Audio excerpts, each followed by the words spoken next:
Good morning to all my student of class 12 science. Now today we will discuss the questions based on relation and function. As you know that first chapter is going on in your syllabus, and after this only two chapter, last chapter of first volume and LPP of second volume, only these two chapters is remaining your syllabus of term first. So in first chapter relation function, in previous video we already discussed about that what is the relation, what is the function. Clear? Relation is a entity which contain its own rule, and ordered pair of Cartesian product which follow that rule of relation will also include in the relation.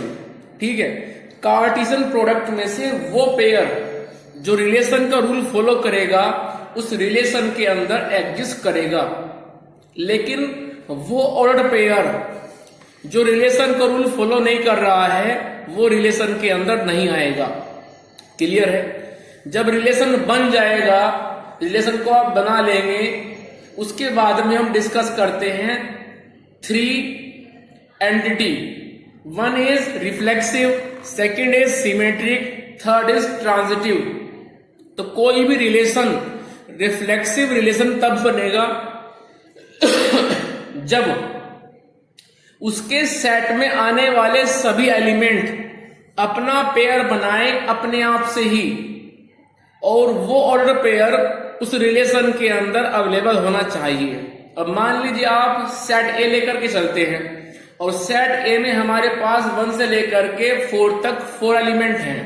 We have first 4 natural number in the set, then the pair of these 4 natural number with itself will also in the relation are.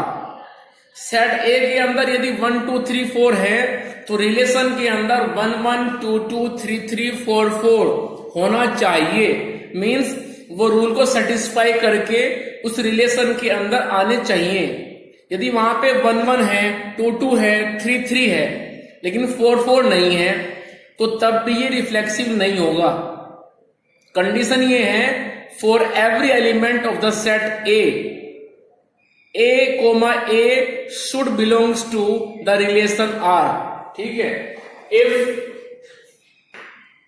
A belongs to the set A, then this implies A means pair बने उसका अपने आप से ही, और वो relation R के अंदर होना चाहिए, और ये उन सभी एलिमेंट के लिए है जो सेट A के अंदर अवेलेबल है। किसी एक के लिए नहीं है, किसी दो के लिए नहीं है। सेट A के अंदर जितने भी एलिमेंट्स हैं, मे बी 4 मे बी 5, जितने भी एलिमेंट्स हैं what ever it may be, उन सभी का पेयर अपने आप से बनने के बाद रिलेशन आर के अंदर होना चाहिए। मान लीजिए 5 नेचुरल नंबर सेट ए के अंदर है, लेकिन 4 नेचुरल नंबर का पेयर बन पाया अपने आप से ही, ठीक है, तो वो अपने आप में रिफ्लेक्सिव नहीं होगा। दूसरी प्रॉपर्टी थी हमारे पास में सिमेट्रिक। सिमेट्रिक में हमने क्या बोला? सिमेट्रिक में हम केवल देखते हैं रिलेशन को, हम सेट नहीं देखेंगे। ट्रांजिटिव में भी सेट नहीं देखेंगे, केवल चेक करेंगे रिलेशन को। तो सिमेट्रिक में हम ये कहते हैं कि भाई यदि एक पेयर ए बी रिलेशन के अंदर एग्जिस्ट करता है तो तब बी ए ये भी रिलेशन आर के अंदर होना चाहिए। दोबारा फिर सुने, if 1 2 belongs to the relation R, then 2 1 must belongs to the relation R. If 2 3 belongs to the relation R, then 3 2 must belong to the relation R. ये बात आप ध्यान रखिए। मीन्स पेयर और साथ में उसका इनवर्स, पेयर और उसका इनवर्स दोनों ही वहां पे होने चाहिए। ठीक है, एक पेयर साथ में उसका इनवर्स, जैसे ए बी का इनवर्स बी ए, क्लियर, सी ए का इनवर्स ए सी, तो वो वहां पे होना चाहिए। ठीक है, इसके बाद थर्ड पे आइए। थर्ड है हमारे पास में ट्रांजिटिव प्रॉपर्टी। ट्रांजिटिव प्रॉपर्टी भी रिलेशन को ही फॉलो करती है, और ट्रांजिटिव प्रॉपर्टी का ये कहना होता है कि if A B belongs to the relation R, then B C belongs to the relation R. Means two continuous ordered pair, जैसे 1 2 देन 2 4, या फिर 1 2 के साथ में 2 5, इस तरह से। कहने का मतलब यह है कि एक पेयर जहां पे एंडिंग हो रहा है, दूसरा पेयर वहां से स्टार्ट हो जाए, ठीक है। तो if A B then B C belongs to R, then this implies that third pair A C should belongs to R. जैसे 1 2 2 5, तो फिर 1 5 रिलेशन के अंदर होना चाहिए। यदि 1 2 और 2 5 होने के बाद 1 5 रिलेशन में नहीं है तो वो ट्रांजिटिव नहीं होगा। ये प्रॉपर्टी आप याद रखें, ठीक है। जैसे मैं एक एग्जांपल ले रहा हूं, हमारे पास में सेट है 1 2 3 एंड रिलेशन इज 1 1 2 2 3 3, उसके बाद 1 2, उसके बाद में 2 3, फिर 1 3, उसके बाद में आ जाएगा फिर 2 1, और उसके बाद में लीजिए आप 3 1। ये मेरे पास में रिलेशन आर है। अब हम इस रिलेशन पर डिस्कशन करेंगे regarding to the reflexive, symmetric and transitive. चलिए, तो सबसे पहले हम देखते हैं रिफ्लेक्सिव। रिफ्लेक्सिव प्रॉपर्टी क्या कहती है? रिफ्लेक्सिव प्रॉपर्टी कहती है कि सेट के अंदर जितने भी एलिमेंट हैं, फिर चाहे वो 3 हो चाहे 4 हो, उन सबका पेयर उन्हीं के साथ बने विद इटसेल्फ, और बनने के बाद रिलेशन आर में होना चाहिए। मीन्स 1 1 2 2 3 3 होना चाहिए, जो कि फिलहाल रिलेशन आर के अंदर है। उसके बाद में रिफ्लेक्सिव प्रॉपर्टी यहां फॉलो हो रही है, तो हम बोल देंगे relation R satisfy the reflexive property. Now second is symmetric. तो सिमेट्रिक में हम क्या करेंगे? सिमेट्रिक में ध्यान से देखिए 1 2 यहां पे है, तो फिर इसका इनवर्स 2 1 चेक करो, 2 1 यहां पे है नहीं है, लास्ट में है। इसके बाद 2 3 यहां पे है, तो चेक कीजिए क्या 3 2 यहां पे है? 3 2 नहीं है, ठीक है। जब 3 2 नहीं है तो ये सिमेट्रिक नहीं है। हम आगे और कुछ चेक करेंगे नहीं। यदि हमें एक कमी मिल गई है तो वही सफिशियंट है, ठीक है। आगे उसको हम चेक नहीं करेंगे। यदि उसमें एक ड्रॉबैक आ चुका है तो वो अपने आप में डिस्क्वालीफाई हो गया, हम लिख देंगे it is not a symmetric. उसके बाद में आता है थर्ड ट्रांजिटिव। ट्रांजिटिव में आप यहां पे बोलेंगे, ट्रांजिटिव प्रॉपर्टी क्या कहती है? ट्रांजिटिव प्रॉपर्टी कहती है कि भाई यदि वहां पे ए बी है, उसके बाद बी सी है, तो ए सी होना चाहिए। क्लियर? आइए जरा, अब देखो यहां पे 1 2 है, साथ में 2 3 है, उसके बाद 1 3 होना चाहिए, तो 1 3 यहां पे है, ठीक है। ऐसे ही आप 2 कंटिन्यूअस पेयर और देखें कौन से आपको मिल सकते हैं, जरा सोचिए। अब देखो 1 3 है, उसके बाद 3 1 है, तो फिर 1 1 होना चाहिए, 1 1 ये रहा, ठीक है। तो इस तरह से यहां पे अब सुनो ध्यान से, 2 1 है, फिर 1 1 है, तो 2 1 होना चाहिए, 2 1 हो रहा। तो कुल मिलाकर के हम यहां पे ये देख रहे हैं कि इस रिलेशन में रिफ्लेक्सिव फॉलो हो रही है, ट्रांजिटिव भी फॉलो हो रही है, लेकिन सिमेट्रिक प्रॉपर्टी यहां पे फॉलो नहीं हो रही है। तो हम लिखेंगे relation R satisfy the reflexive as well as transitive, but it is not a symmetric, ठीक है। तो ऐसे इसको हम चेक करते हैं। चलिए आइए जरा लेते हैं इसमें कुछ और एग्जांपल।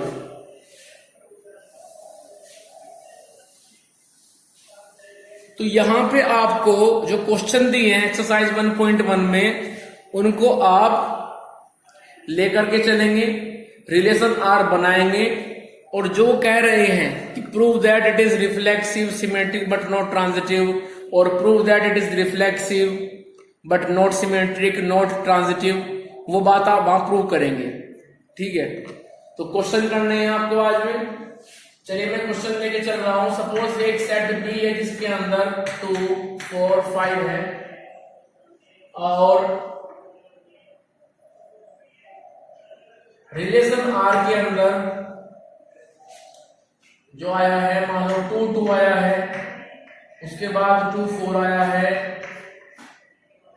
4, 5 आया है। ये सिर्फ 3 pair, only these 3 ordered pair belongs to the relation R. तो हम तब क्या करेंगे, सुनो बात ध्यान से, हम बोलेंगे कि भाई 2 सेट बी में है तो 2, 2 इधर भी है, चलिए अच्छी बात है। 4 यहां है लेकिन 4, 4 यहां पे नहीं है। 5 यहां है लेकिन यहां 5, 5 नहीं है। सुनना है कुछ, हम बोलेंगे 4 belongs to set B but 4, 4 not belongs to R. जो 4, 4 का पेयर है वो रिलेशन आर के अंदर नहीं है। चलिए आगे, उसके बाद 5 वो बी में है, लेकिन 5, 5 वो रिलेशन आर में नहीं है। So this implies R is not a reflexive, ये अपने आप में रिफ्लेक्सिव नहीं है। अब हम बात करते हैं सिमेट्रिक की। सिमेट्रिक में हम बोलेंगे कि भाई 2, 4 belongs to the relation R, but 4, 2 not belongs to R. जो 4, 2 है वो तो सेट आर में है ही नहीं, आप देख लीजिए।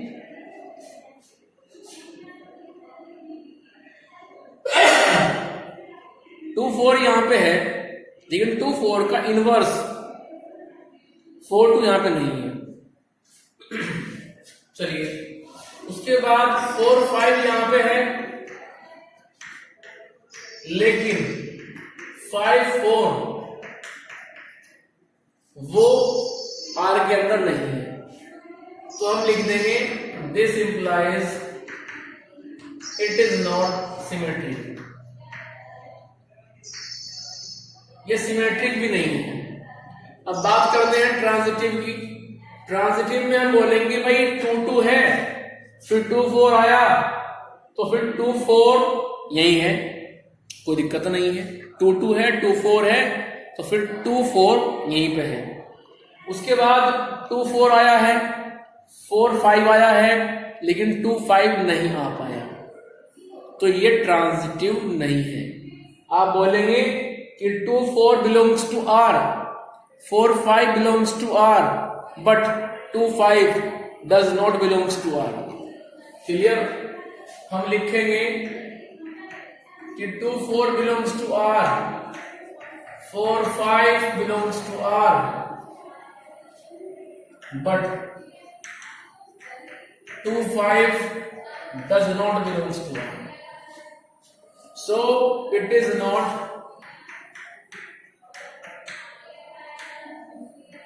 not transitive. ये अपने आप में ट्रांजिटिव भी नहीं है। तो कुल मिलाकर के इस तरह से आप ध्यान रखेंगे और इस क्वेश्चन को करेंगे। कुल मिला के जो एक्सरसाइज फर्स्ट, उसके सारे क्वेश्चन ऐसे होने हैं, ठीक है, उनको आप करें आज बैठ करके। और उसके बाद में जो एक्सरसाइज 1.2 है रिगार्डिंग टू द फंक्शन, उसको भी आप करें। फंक्शन में बस आप ध्यान रखें एक बात का कि डोमेन में कोई एलिमेंट खाली ना रहे,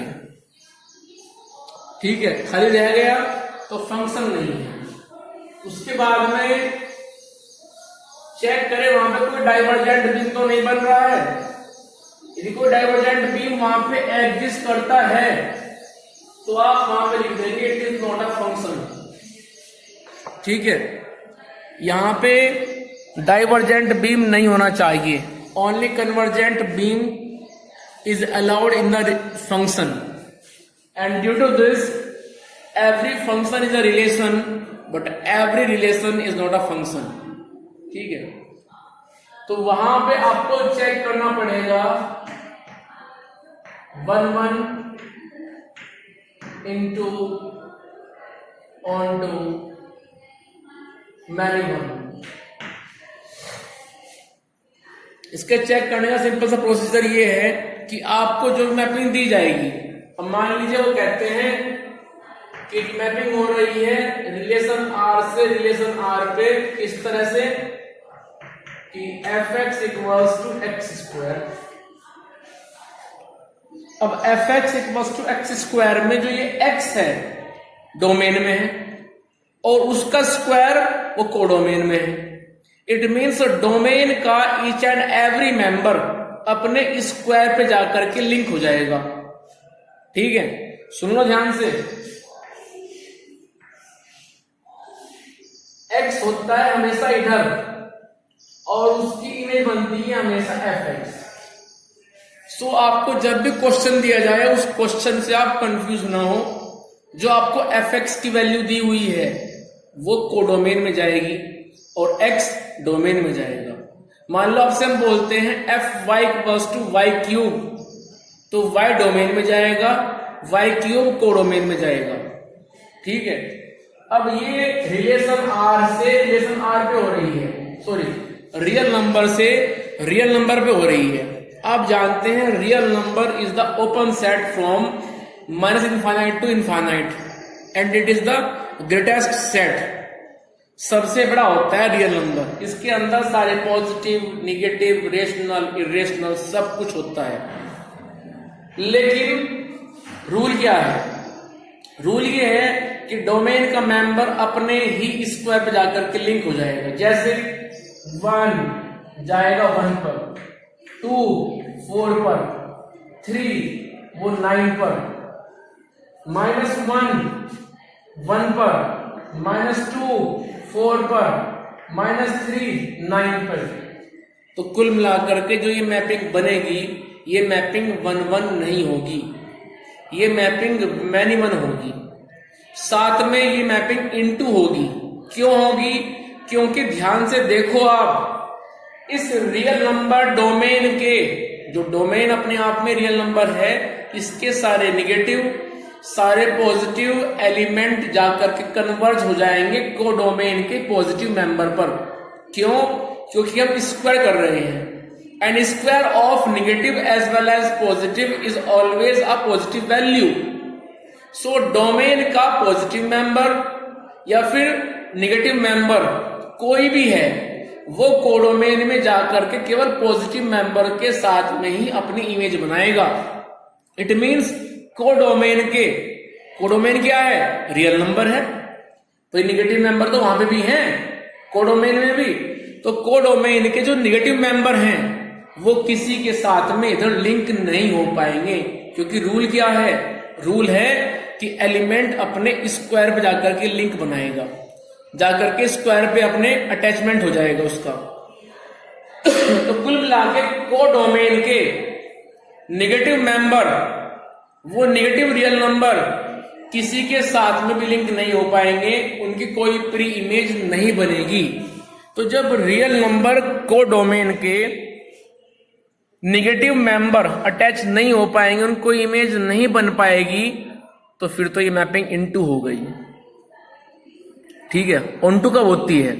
ऑनटू ये तब होती है जब कोडोमेन में कोई एलिमेंट खाली ना बचे। बट रूल के अकॉर्डिंग, जो रूल दिया है आपको क्वेश्चन में इसमें बोर्ड पर, इस रूल के अकॉर्डिंग कोडोमेन में सारे निगेटिव रियल नंबर ऐसे खाली बच जाएंगे, वो किसी के साथ में लिंक नहीं हो पाएंगे। क्लियर? तो इस तरह से हम ये बात कह सकते हैं कि जो रूल सामने मैंने लिखा है ये अपने आप में मैनी 1 इनटू मैपिंग है। ठीक है, चलिए और लेके चलते हैं क्वेश्चन ऐसे ही।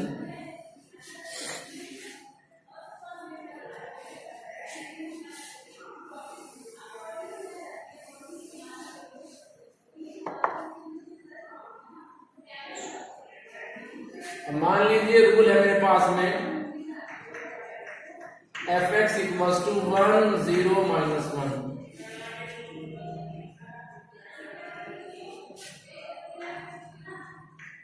For positive real number, for negative real number, for 0। मान लीजिए मेरे पास में रूल है, मैपिंग हो रही है रियल नंबर से रियल नंबर पर।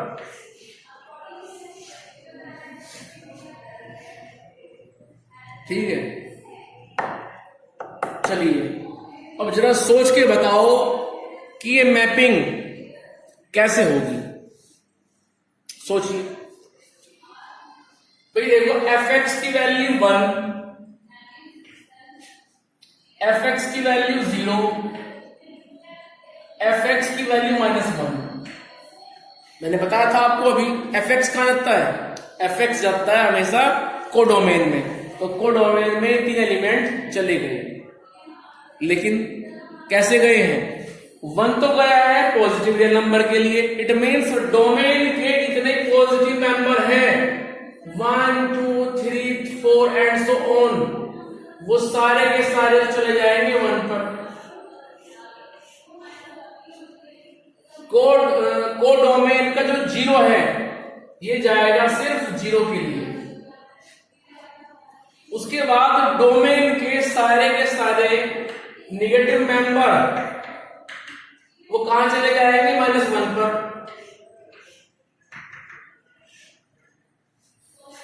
तो कुल मिलाकर के ये मैपिंग मैनिमल हो गई, क्योंकि डोमेन के मैनी एलिमेंट 1 एलिमेंट पर कन्वर्ज हो रहे हैं।